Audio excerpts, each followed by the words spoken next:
Welcome everybody to ZEBRATalks. In this series, we will interview the people behind the project Zebra Life. We will learn a little bit more about them, about the progress of the project, and its relevance into the transition to the circular economy. My name is Miriam Romero, and today we will have a short talk with Ines del Campo.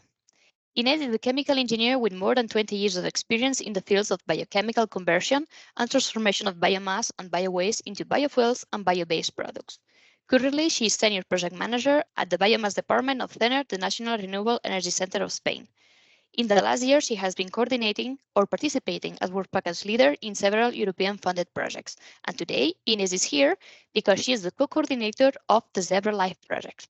So very welcome, Ines. I'm very glad to have you here today. Thank you, Miriam. I am very happy to be here with all of you in this second episode of the Zebra Life Talks, and I am open to all your questions. Perfect. So yeah, because I would like that just before going into the interview, that you tell us a little bit more who is Ines del Campo outside CENER and also outside Zebra Life. Tell us a little bit about you. Just a normal person who has hobbies and who do a normal life. And I would like to say that I am very much concerned about the existing problems derived from the overuse of the fossil derived products and the increasing consuming rates of resources. And I would like to do with my job and with my activity something to try to alleviate these problems. I think this is the perfect match with the project that really aims to decrease the concerns that we have with all these non-renewable resources. I think, yeah. Thank you. More people like you is needed. Okay, so now that we go a little bit back to your professional career, now that we know a little bit more about you, I mentioned before that you have led several European funded projects. So I guess that being the coordinator of the Zebra Life was almost a natural decision. But I would like to know a little bit which have been the key milestones in your professional career that brought you to Zebra Life. Yeah, okay, I started working in CENER in 2002, so I am quite old now. First, I was a researcher in biochemical conversion processes because I started my activities in the production of lignocellulosic ethanol to be used as fuel mainly. And later I moved to the production bio-based products. I also was involved in the design of the biochemical unit, the plant that we have at the biorefinery and bioenergy center, what we call the Bio2C, and it's the place where the Zebra Life plant is going to be located. And after some years, I left the experimental work and I became to be involved in the preparation and management of European projects. In fact, Zebra Life is the third project in which I am directly involved in the coordination, and I have been also also a work package leader in several other projects. At the end, you were also a lot involved in all the process that really creates Zebra Life, and it brought it to life at the end. And yeah, it's completely natural that you came leading this project, so you know all the background of it. Yeah, and well, I think also related with the previous ZEBRATalks that we had, you say sometimes that you are a co-coordinator of the project, that it's at the end a shared responsibility with, as I said, the previous guest of the ZEBRATalks, with Ibai Funcia. But at the end, what does that mean to be coordinator, and what is the secret to achieve the success of a project? In this case, I am a part, as you said before, I am part of the coordination team with my colleague Ibai Funcia.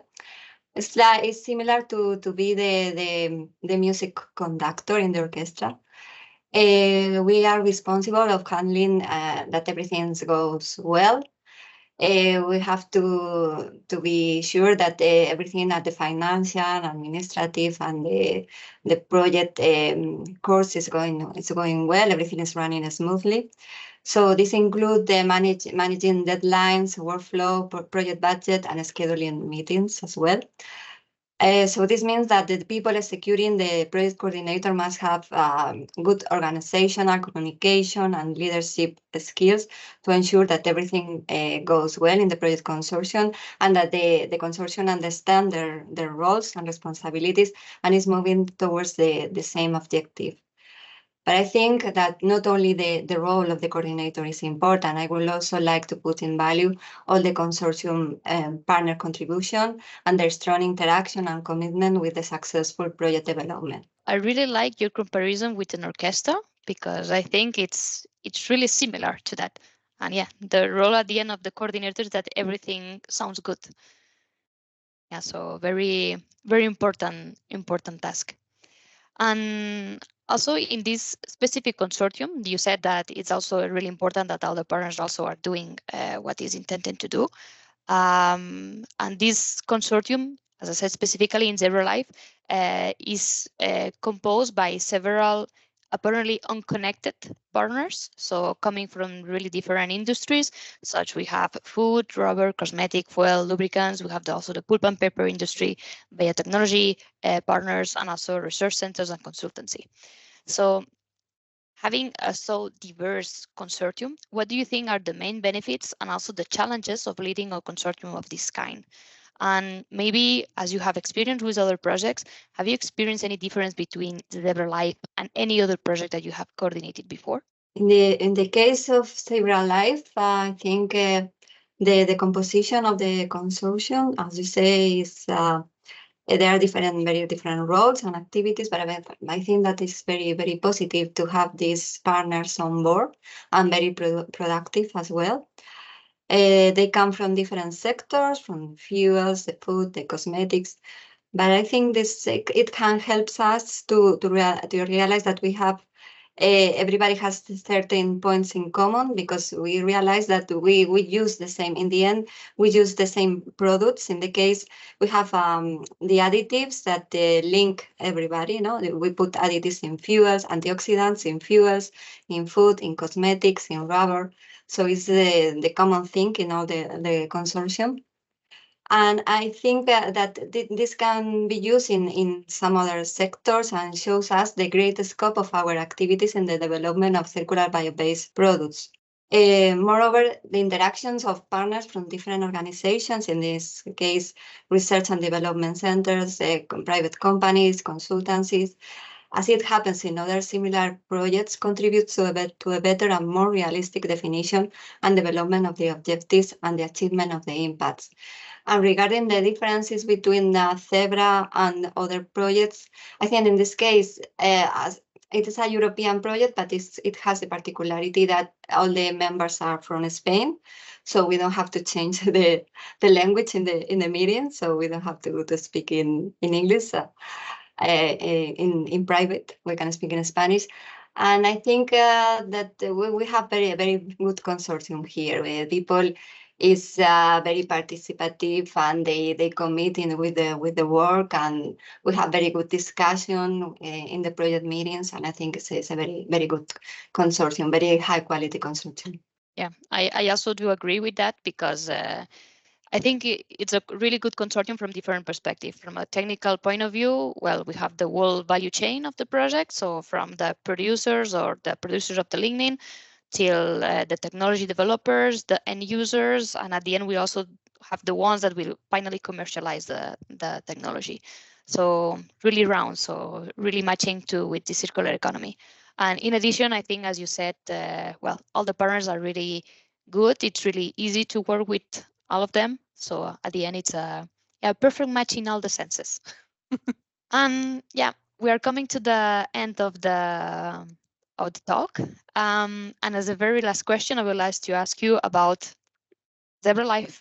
What makes you passionate about this project? So what do you think?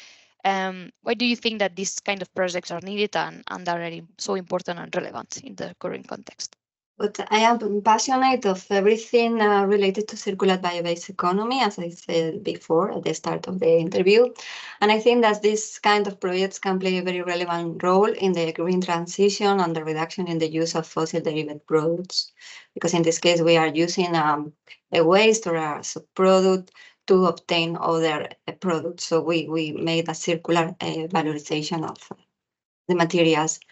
When ZEBRALife reaches its end in 2026, we will have a pilot plant producing lignin, the lignin derivative products that can be used as antioxidants additives, and the UV filters, and avoiding the use of other ones from fossil origins. I have to say that some of the ones derived from fossil origin are now being under study due to their negative impact in health and ecosystems. So this means that we will be able to have solar creams formulated with lignin derived UV filters, but with antioxidant derived from lignin, as well as lubricants and rubber.